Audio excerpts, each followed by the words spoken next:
want to bring in my good friend, Gerald Sanchez, who got to know Coach Biles over the years. And Gerald, tell the story a little bit about how you got to know Coach Biles and got to work with him. Well, I've known Coach, going back to the early 2000s when he used to broadcast. He and his son, Mike Biles, used to broadcast high school games together over at the Astrodome. That's where, I first met him, speaking of the Oilers, and met him there in the press box and struck up a good friendship with him. And then years later, I was hired by CMC Communications. It does a lot of high school games down the southern part of the greater Houston area, down in Galveston County and so forth. And he was the color guy for that. And I used to engineer their radio broadcast and really struck up a really good friendship with him.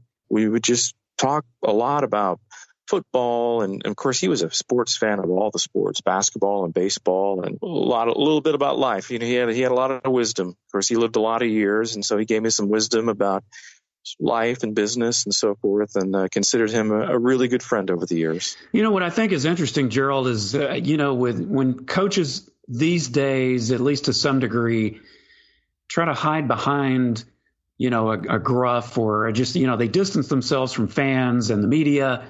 Ed Biles just seemed like the total opposite to me. Every time I heard him talk or, saw him on television, he seemed like just such a genuinely nice guy, or at least a genuine guy by nature. He really was. He was, what you saw there is how he was in off camera, off microphone. He was just a wonderful person. What do you remember story-wise about anything that he would have said about coaching the Oilers or back in those Love Ya Blue days? In fact, the last time I actually saw Coach, I went down to his retirement home down in Missouri City to go visit him around Christmas time. We somehow would get into the conversation of the late 70s, early 80s, and, with that, an urban cowboy, and just that era of being in Houston, Texas. And with the oil and, the Astros were also winning at that time. He said it was a perfect marriage. He said it was just the right time. You had the right group of characters, as he described them, talking about Bum and, of course, the owner, Bud Adams. And he said that it was just the perfect marriage, the perfect time. And he said, this current football team doesn't have that, hasn't had that. It might happen for them, but what they had back then was the whole city was so crazy about Love Ya Blue. You couldn't go anywhere without Columbia Blue. Yeah, and I can attest to that, Gerald. I grew up in Houston in the 1970s when that was going on. And, that was very well said. It was so true. And I always thought it was a shame that Ed didn't have a better record when he got the head coaching job with the Oilers, because I always felt like he was a very smart football guy. And, of course, being the defensive coordinator, he coordinated probably the best defense that wasn't the Steel Curtain. So I always thought it was, it was a shame that he didn't get a better opportunity to be a head coach with the Oilers. Not all of it was his fault, but that's, when you think about him as a head coach, that's kind of what you refer to as, his subpar record in the 80s. Yeah, and I always remembered him more as the defensive coordinator.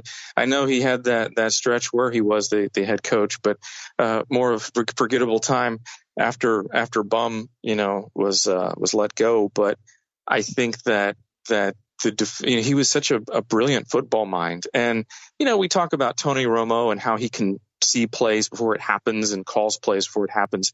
Ed would do that on the high school football broadcast. He'd do that regularly. Or he would talk about that if we're, at a sports bar, which we went to after ball games or college football, and he would call it out and say, hey, this is about to happen. And sure enough, it did. It's interesting because when you look at his career, he was with the Oilers as a head coach until 83, which puts him about 52 years old, but really didn't do much in coaching after that. Did you ask him, why he didn't do much? I mean, that's not considered all that old in coaching circles, really. Yeah, no, he didn't. He got out of it. He said he wanted a break from the coaching grind. He said, you had owners, you had fans, you had all kind of stress, and he just wanted a break from it But then he got an opportunity there in the late 80s on Raycam Sports to broadcast some Southwest Conference football games. That's how he got back onto it. And actually, now that I remember, when he got out of coaching, he was, believe it or not, he was one of the first broadcasters for college football on ESPN back in the day. And that's how he transitioned from coach to broadcast. And he was there for several years. And then he went into, of course, Raycom Sports in the 80s, and he worked high school football games. Also, it was HSE and Prime Sports and then Fox Sports. And he had a very active broadcasting career after that. He must have really fallen in love with Houston, because if you look at it, we think of him so much in terms of Houston, but he's somebody that was born in Reading, Ohio. He coached early in his career, high school in Ohio. He was a coach at Xavier, head coach from 62 to 68. So prior to most of his Houston days, he was assistant for the Saints briefly in the late 60s and then the Jets in the early 70s. But he must have fallen in love with the city of Houston, because he's been here pretty much since 1974, even though he's got all these Ohio roots. Yeah, he loved Houston. He really did. He loved Texas. He'd always talk about he'd love to talk about the women, how good they looked here. And he was quite the character, but he did love Houston, and Houston loved him. He had a lot of good relationships.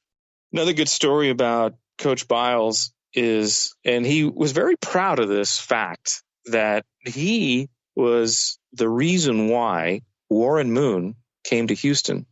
If you remember, Warren Moon was quarterback for Edmonton, the Canadian Football League, CFL. They were trying to get Warren to come to Houston, and he recruited him. He went up and saw him and wined and dined him, and Warren was the reason why he came. As Ed was the reason why Warren came to Houston.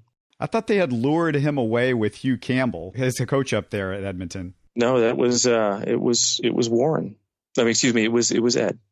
One of the things I was reading about, and I don't know if you ever got in conversation with him about this, but apparently when he was at Xavier, he was approached to be an assistant for Ara Parseghian at Notre Dame and refused the job because he liked being the head coach where he was at the time. I didn't hear that. I did not know that.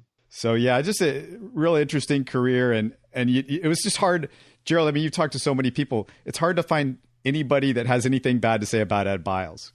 Oh yeah, no, he was just as good and as genuine as Stephen said. He was just a wonderful person. He'd do just about anything. If you'd ask, he was just that type of a man, a type of a friend. He genuinely cared about the game of football and his friends, and he will be sorely missed.